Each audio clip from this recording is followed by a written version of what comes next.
Let me introduce you to the people whose obsession became their addiction, built empires, fueled investments, and shaped our future. I'll walk you through the crazy, the impossible, and the spark that fueled someone's passion become the right side of obsession. What one person might call crazy, another will say obsession. Together, we will explore how the right side of obsession can fuel your motivation, transform the impossible, and build your resilience to make you unstoppable.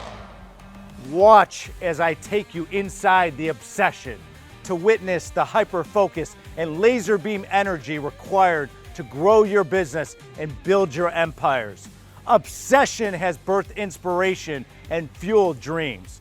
I will show you how the obsession is necessary to turn your passion into profits. Welcome to the season of I Own It. Obsession, where one person's dreams become a reality.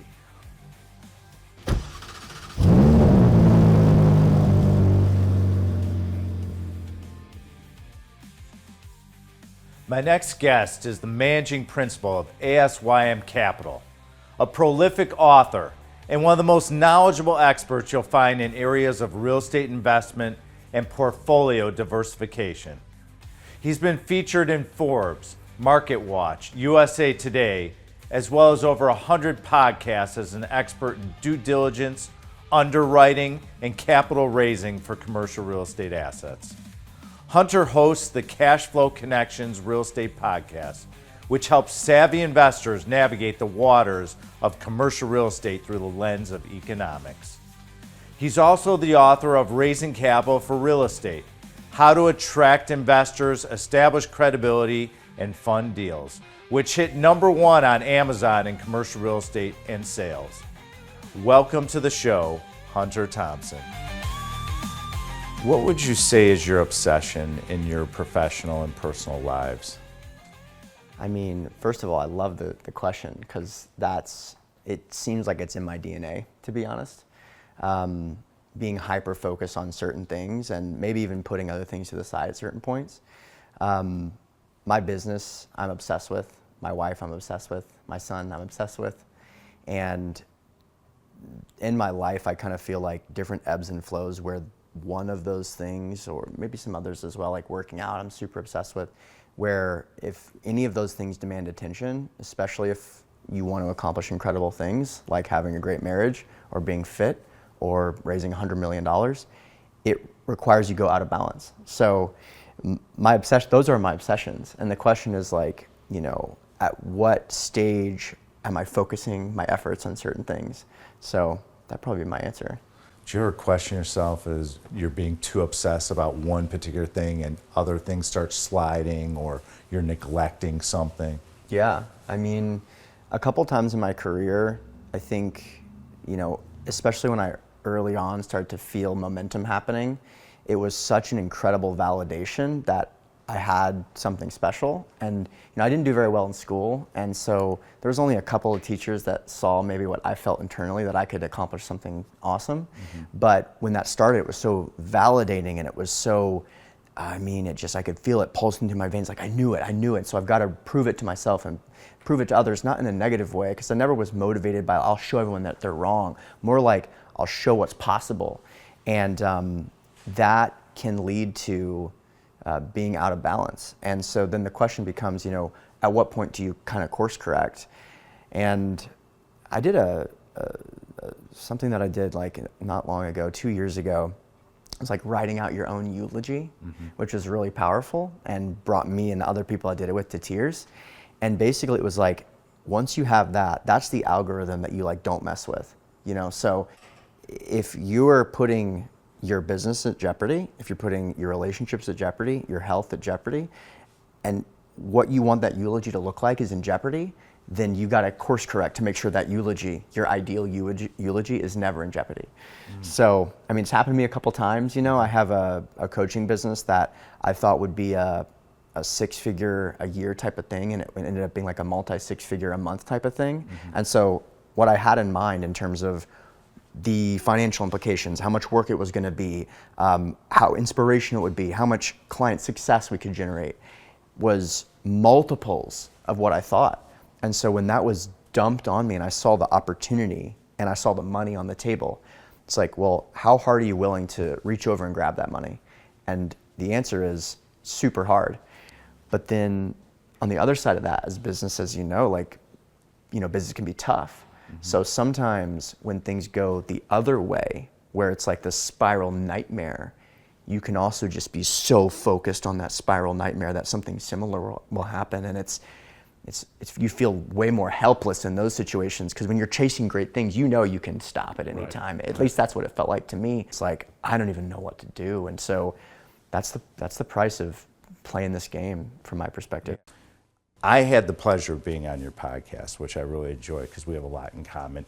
For everyone out there that doesn't know, it's called Cash Flow Connections Real Estate Podcast with Hunter Thompson. What do you want them to get out of it and learn and grow from your show? I mean, I'm big on, from a foundational standpoint, I'm big on personal freedom, and a lot of that comes from financial well-being. And so that's the goal of the show, is to put it in people's hands. And then I also talk a lot about raising capital, because once people get in and understand some of the nuances that you were just mentioning, like, look, you have to know what a cap rate is. You actually have to know how to underwrite deals. You have to understand leverage and LTV, and you have to know how to talk to brokers. But once you understand that skill, there are other skills that are just hyper high value, such as raising money, where if you can raise money, you can raise more money, there's just no limit on how much money you can make, how much value you can bring to any real estate company. And so those are the things I talk about on our show, but I also talk about the economic stuff, which is like my entrance into the business because of the timing, probably. I always viewed the world, but especially the investment space, through the lens of economics. And so I think it's really important that if you have data to support your feelings or your perspective, it will give you the one thing you really need in real estate, which is confidence to act. So for me, it was like, if I can understand the data, I'll maybe understand what I believe, maybe the people that disagree with me believe. Now it's laid out there. I've got what I need to like make and execute really challenging decisions when it's difficult to do so, because the most lucrative time to do it is when everyone's saying you're wrong, when most people are saying that. So that's the goal of the show. And I mean, I'm sure, I know that's why we like each other a little bit, is you see that similarly as well. Absolutely. Yeah. What do you tell your students, the people that come into your programs and your universe, that to build confidence in them, saying they can do it? Because people have fear in raising equity. What do you tell people in order to get their arms around the situation, to be able to actually go out there and execute? I've got a friend named Dr. Johnny Walker that grew up in, a pretty tough environment. His dad was from Sri Lanka. He grew up in a village where people didn't have enough money for shoes. Moved to America, started, at the bottom in a very bad neighborhood in New York City. Saw some stuff as a kid that, you would never want to have a kid see, violence, drugs, etc. And he knew that education was kind of the way out. So went to medical school, ended up becoming a dentist, ended up being one of the best dentists and most well-known dentists in that part of the country. And then as he started to grow his wealth, went into the world of real estate. And so the reason I'm telling you this story is that this person, as he kind of transitioned to the world of real estate, he had all this imposter syndrome about his background. Like, if someone knew what neighborhood I grew up in, they're never going to invest with me. And so for the people that are watching this right now, like, you have a story. Maybe it's not that pronounced, but what I wanted to get the message across is that that story isn't something to hide from. That story is something people are going to be eager to learn about, because they resonate with that vulnerability. And when this airs, there's going to be people that reach out and go, oh my gosh, me too. And I always had this thing in my mind that I wasn't cut out for this game and never thought I'd be dealing with millions of dollars. But the truth is, if you understand the space, you understand real estate, and you're confident, and you also are investing, which he was, he went on to kind of shed that imposter syndrome and recognize that it doesn't matter. Like, his background is not relevant to the task at hand, which is this a good investment opportunity? And can he communicate it clearly? And so, he went on to raise millions of dollars, by $30 million worth of real estate, just because he kind of had that mental shift. And your story is the key to selling the investment and the deal. Yeah. And so relying on the nuances of like the details and the numbers, it's like, you got to know those. Those are a given. Yeah. But at the end of the day, if someone's investing with you, you are by far the most important piece of that entire transaction. So you got to tell your story and have them bought into you emotionally. So that's kind of my guidance there. Real estate affects the economy because it makes up a large portion of individual and business wealth across economic sectors. When real estate prices rise, wealth increases. So individuals and businesses are more likely to borrow and spend.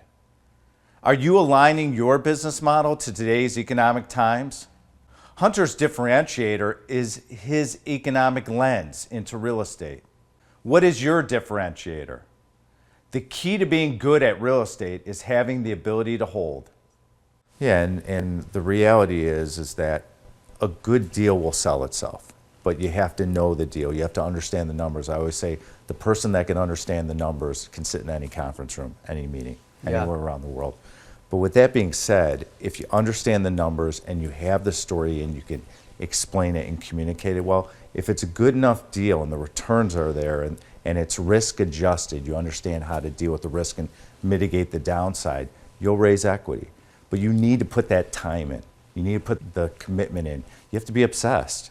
And so obsession is really an underlying term when it comes to raising equity, because it's more than just putting in the time. It's the knowledge. It's developing your pedigree to understand how you're going to protect investors' capital.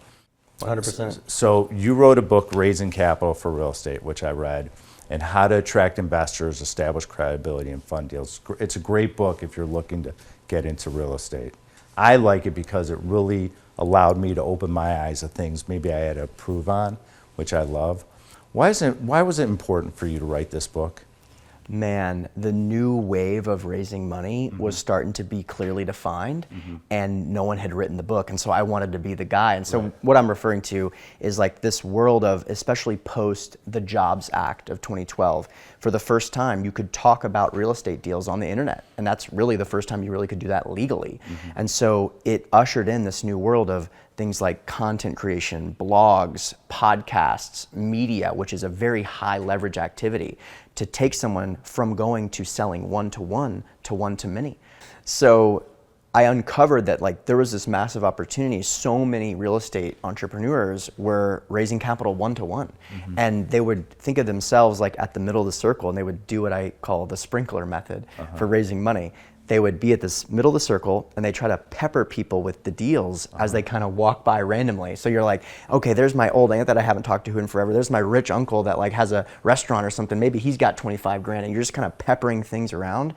And there's no system. It's not scalable. You can get some money by doing that, but it takes so long to build those relationships, and it's just not something that's replicatable. So what I talk about in my book is, how can I be the bear at the bottom of the river where the fish just come to you and you're kind of there? And so I spent my career doing that, building what people call now funnels, building ways to attract thousands and thousands of eyeballs, and whittling them down from content creation to getting them into my world, whether it's social media or YouTube or on my email list, and then nurturing them and then presenting an opportunity. Yeah, and I love the social media aspect. It's really, I've been in the business for a long time, 3 decades, and I found that the internet and social media has really helped, because you're right, it's that elevation of status. Because the first question, if I ever get on the phone with an investor, I'm like, what are we trying to achieve?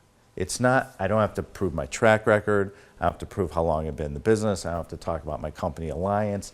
It's more about, what can I do to help you, and why are we on this call? You can use social media to elevate your status and really use that to leverage yourself into raising equity.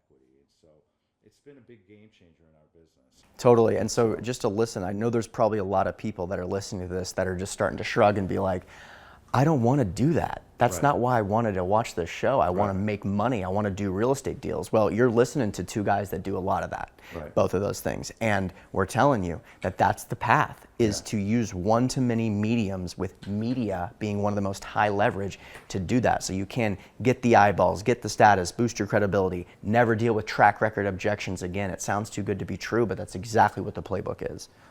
How does obsession impact your success, Hunter? Man, I feel fortunate because I found some obsessive things that I did early in my life that kind of created a blueprint that I took into business. And so I mentioned before that I didn't do very well in school, so it wasn't that. Right. But I was very lucky that I had a very good cross-country coach when I was in high school. And that was probably one of the first real unlocks I had where, talk about, I never missed a practice. That would be just against my code at the time. It was just, I wanted to do more practices. I viewed it as, I've only got this many days of a season, like I got to get better every single day, that kind of vibe. And so that carried very well over into my next kind of real serious enterprise, which was actually poker. So in college, I was in Tennessee, and something happened in Tennessee, but it ended up being a global phenomenon, which is something called the poker boom. And there was a gentleman whose legal name is Chris Moneymaker, who was an accountant at the time, entered, I believe, a $17 tournament, which he won, which got him a free entry into a $200 tournament, which he won, which got him a free entry into a $10,000 tournament. You have to pay $10,000 to enter the tournament. He won that tournament and won $1 million as a random CPA. And it created something called the poker boom, which is this multi-billion-dollar boom of online poker in particular. Around 2006, 7, 8, a lot of people watching this are familiar with that. And so I was part of that. And in college at the time, someone who didn't want to get a real job, I got online and started looking for poker coaches. And that was one of the first times I realized, look, it doesn't matter what the skill is. If you're just obsessed with it, take it more seriously than everyone else, you can see results. And so for me, that was, my first 10K month, my first 20K month, my first 30K month. I'm gonna be the richest person alive. I didn't really understand cycles and booms and busts. I didn't understand it was a poker boom, which means it was gonna go away eventually. But that was kind of my entrance into, mixing obsession with making money. And so it's this really unique progression of my career as I'm going through college, learning about obsession, learning about singular focus, learning about if you sit in front of a computer and you just hammer that information, you can get a skill. Right. Then the real estate crash happens, and then that was the next pivot I had, was to go into real estate and investing, and the rest is history. What advice would you give someone out there listening that struggles to go after what they want in life, which is really their obsession? It's usually because of the risk of failure, and not necessarily the risk of themselves not being able to accomplish their dreams, but people have a lot of baggage from what other people think about them. Yeah. And the faster you can shed that, the better. And the faster you can realize that in life, risking on and making big bets on yourself is almost always a good idea on a risk-adjusted basis. So it doesn't mean that I get all the big shots I take, but I've started to realize that in life, the bigger shots you take, the bigger game you're gonna play, and eventually you'll start getting it right. And I've found that also that the reps of taking those shots, you start to be accustomed to it.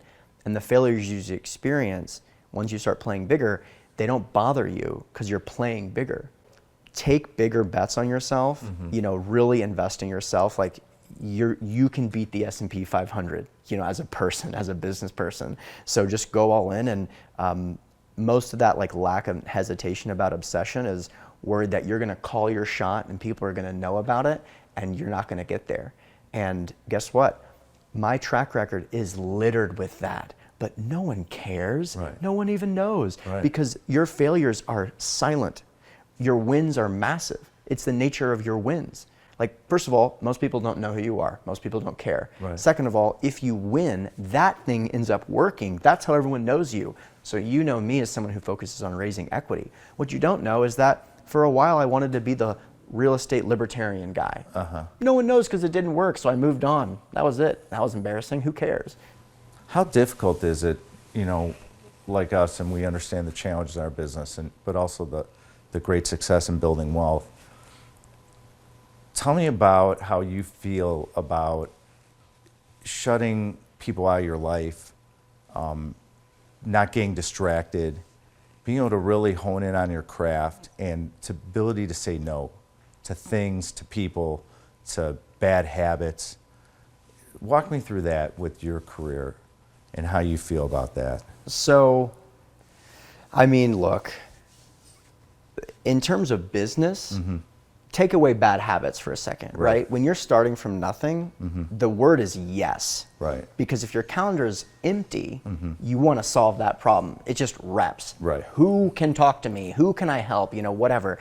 But as you start to get your calendar full, now you got to start making some decisions, right? And then the word becomes no. All of a sudden, where now no is the most lucrative word in the world, because once you have your focus and you know how to add value to the marketplace, you got to go all in on that, and anything else is a distraction.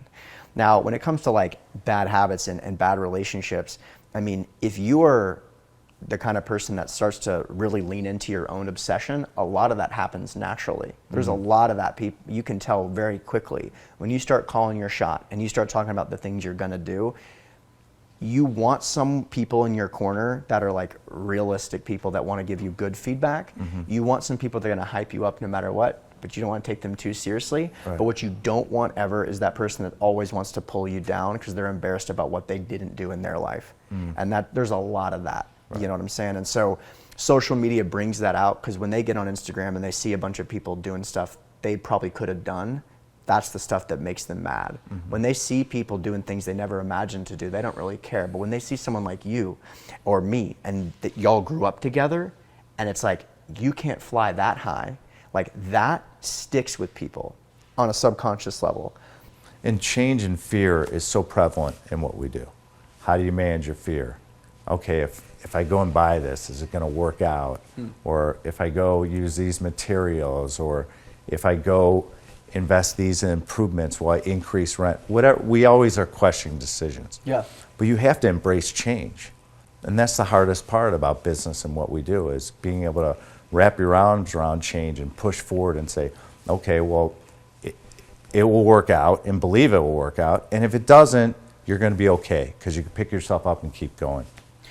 I mean, I'll tell you, when I used to see guys that were super successful, mostly guys in the real estate business, but women and men, you know, that were older, I always think in my head, like, some of these people are out of touch. Like, maybe they got to where they are doing something, but they can't compete in today's climate if they had to start again. Right. How's that happen? Right. And it happens because they start to distance themselves from the young killers that are coming up. And so one of the things I love about what I do is I've got people that are on the cutting edge of what's happening right now. And like, you're no stranger to that as well. Right. You want to be in the coaching programs. You want to be in the masterminds where there's a 21-year-old that's like, look at this new algorithm I figured out on TikTok. You can run up a TikTok account by doing this. I'm not going to be the one figuring that out in 20 years, but I want to be in a circle where that's the energy, because I don't want to be distanced from the cutting edge. And I never want to be that guy that's like, back in my day, I want to be like, what are y'all doing today? Right. Because I want to do that. Absolutely. Well, Hunter, thank you so much for your time today. It's really great to see you, and thanks for coming on. It's been an honor. Obsession can drive people to do things they wouldn't normally do. Obsession can prioritize your dreams over daily comforts and create the momentum you need to go from good to great. Now it's your turn to fuel your obsession and join others, great leaders, investors, inventors who are leading the pack. What are you waiting for?